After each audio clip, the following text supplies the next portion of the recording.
Pero ¿qué se dijo en el 2015? Demos una situación de sección, que los 15 días pueden ser 5, y en términos reales esos 5 se convirtieron casi en 2 días de abastecimiento. Eso ha pasado 7 años de eso y no se ha corregido. Estamos enlazados ahora vía Zoom con César Gutiérrez, expresidente de Petroperú y un experto en temas de energía. César, muy buenos días. Buenos días, Nicolás. Gracias por la invitación. Explícanos, César, ¿cómo es posible? O sea, se supone que tú debes tener previsiones, tienes que tener almacenamiento, ¿no es cierto? Tienes que tener un backup, como dicen los gringos, ¿no es cierto? De que no es que de repente, nos quedamos sin GLP. O sea, eso no te puede pasar, ¿no? O decir, no vamos a tener combustible para los aviones en medio de la temporada alta.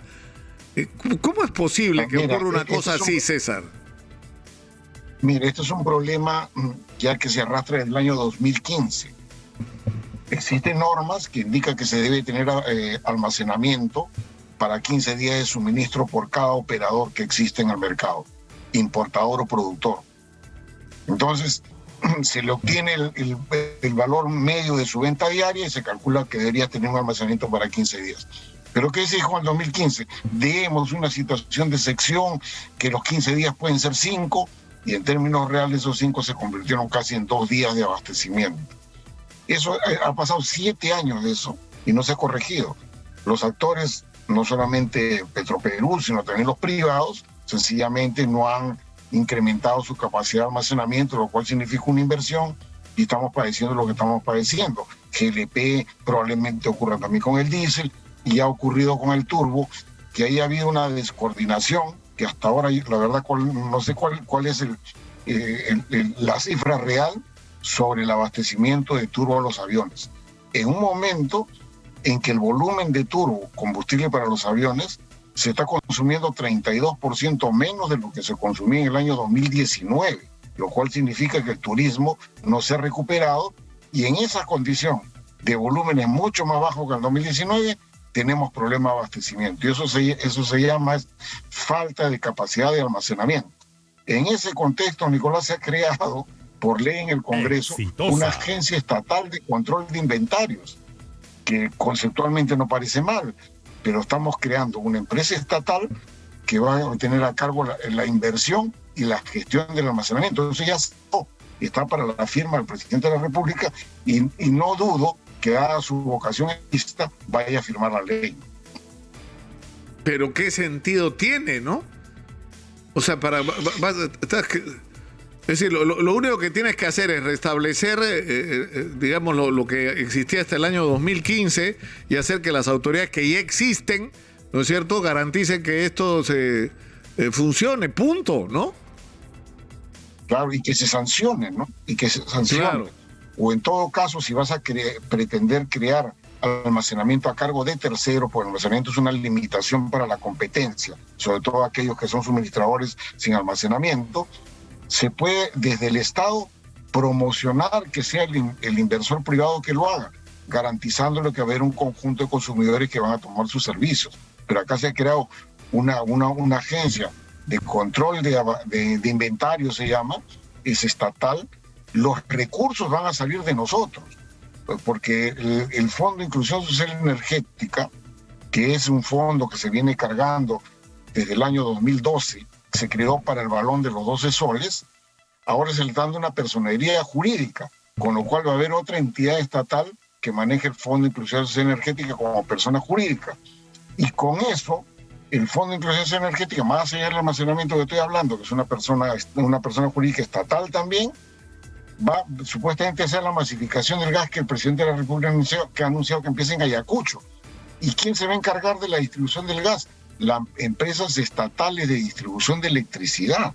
O sea que hemos dado responsabilidad al Estado por partido triple. Exitosa. Fondo de Inclusión Energética, control de inventarios, y las empresas de electricidad estatales manejadas por FONAFE tendrán una tarea más, que será la gestión de la distribución del gas natural por redes.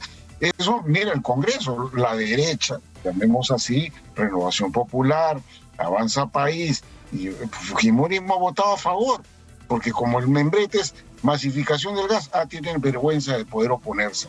cuando yo creo que esto ameritó otro tratamiento para dar la misma solución. Ahora, esto nos lleva de nuevo al tema de, o sea, ahora tienes un problema del alto costo del combustible y encima tienes un problema de abastecimiento, ¿no es cierto? Ahora, ¿cómo corriges esto? Simplemente tú dices, restableciendo la legislación o los reglamentos tal como estaban en el 2015 y empezar a aplicar las sanciones que corresponden, punto, para resolver ese tema de abastecimiento. Por supuesto, y mira, ya que estamos tomando como referencia otros modelos, porque esto de la Agencia Estatal de Inventarios existía en España, ahora ya se ha pasado al sector privado, se llama la Comisión Logística de Hidrocarburos en España. En España, por ejemplo, el almacenamiento es para 60 días, no para 15 días. Entonces, no solamente debió establecerse los 15 días, sino probablemente 30 días, porque debido a los temas del cambio climático, los cierres de puertos se están convirtiendo con mucho más frecuencia que antes.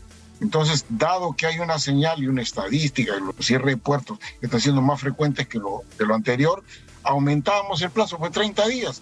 Y empecemos cumpliendo los primeros 15, pero te doy un plazo, digamos, razonable para que aumentes a 30 días. Eso ha debido hacerse, pero acá se está promoviendo nuevamente actividades en el Estado, que yo no soy opuesto a las actividades del Estado, pero es en el peor momento, cuando la credibilidad de poner funcionarios idóneos está por los suelos. En ese contexto estamos creando entidades estatales, ¿no? Claro, en un contexto donde tu principal problema es la ineficiencia y la corrupción en el aparato del Estado, ¿no? Es decir... Y la designación de los funcionarios idóneos, ¿no? Eso es claro, que tiene directamente relación... Problema, ¿no?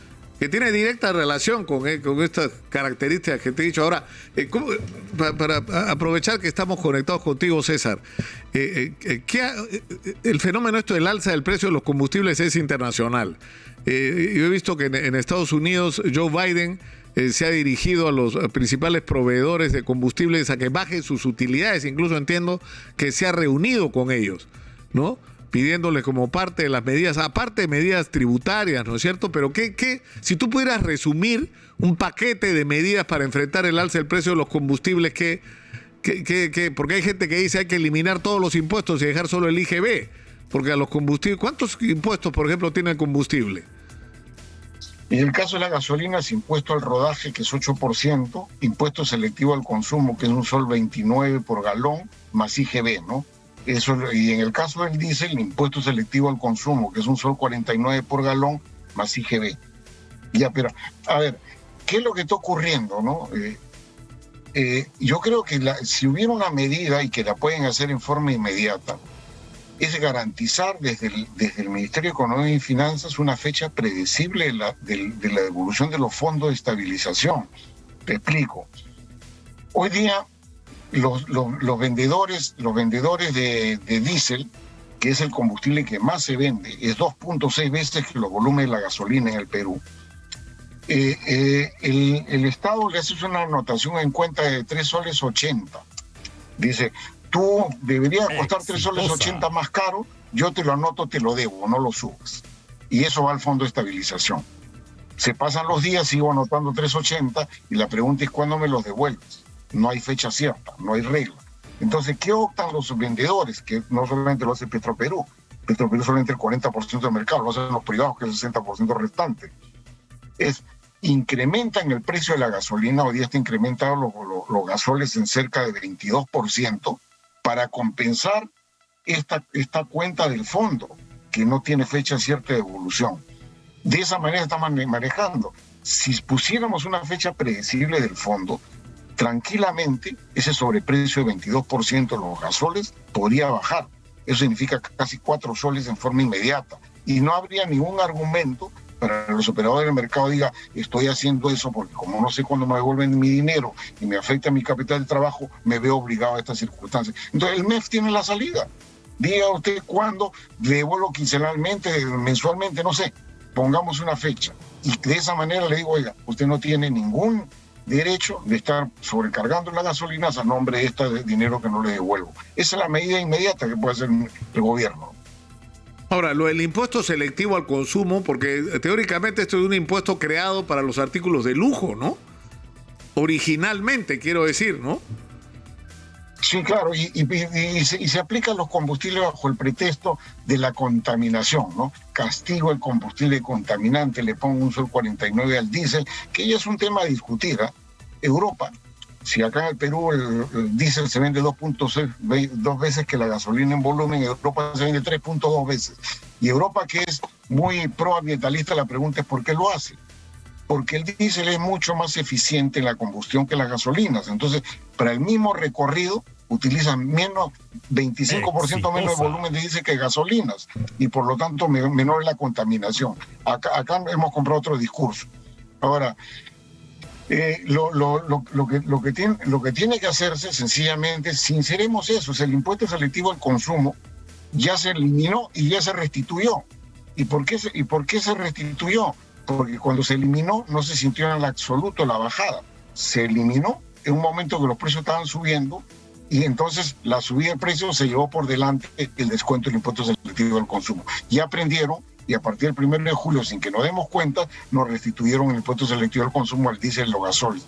Eso no es el mecanismo en épocas que los precios están subiendo porque las subidas se llevan los descuentos del impuesto. Ahora, un último tema. Yo el otro día que tuve que atravesar Lima de un extremo a otro, fui viendo, es más, tomé fotos y me he olvidado de cargarlas, de la diferencia impresionante de precios de los combustibles de un grifo para otro. O sea, tú puedes encontrar la gasolina de 95, no sé, a 25, 26 soles en un lugar y a más de 30 en el otro. ¿Por qué esa diferencia? No es una diferencia de centavos, es una diferencia grande. Claro, de soles, o sea, primero el concepto es que hay libertad de precio de mercado. Y entonces, ¿qué es lo que ocurre con las estaciones de servicio? Parcelan su ubicación geográfica. Si alrededor de este ámbito no tengo competencia, cobro lo máximo que puedo. Esa es la manera que se está manejando. Entonces, eso también es un descuido gubernamental en el sentido, tú no vas a salir a perseguir así grifos. Si lo que haces es, y eso se practica mucho en España, es determinar si hay operadores dominantes de determinadas áreas geográficas. Y si hay muchos de una misma marca, se obliga a que eso pase a otra propiedad. El libre mercado, ¿eh? Estamos hablando de España, no estamos hablando de Cuba. ¿Eso es labor de quién? Del supervisor de la libre competencia. ¿Cómo se llama el supervisor de la libre competencia? Indecopi. En el caso chileno, por ejemplo, tienen una especie de Indecopi a doble actuación.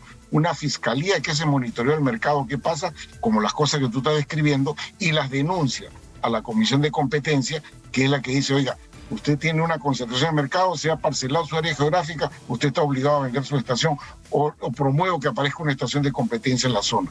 Así se maneja el libre mercado.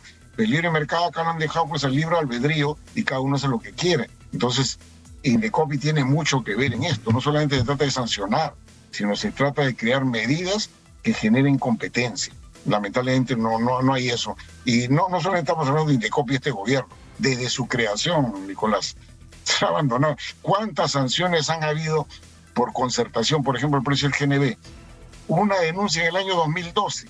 Estamos en el 2022 y no termina el proceso. 10 años. Entonces, sencillamente tenemos un Indecopi que en la supervisión de la libre competencia de productos de consumo masivo como los combustibles es absolutamente ineficiente. Bueno, te agradezco mucho, César, por esta conversación. Ha sido muy gentil. Como siempre. Gracias a ti, Nicolás. Muy buenos días.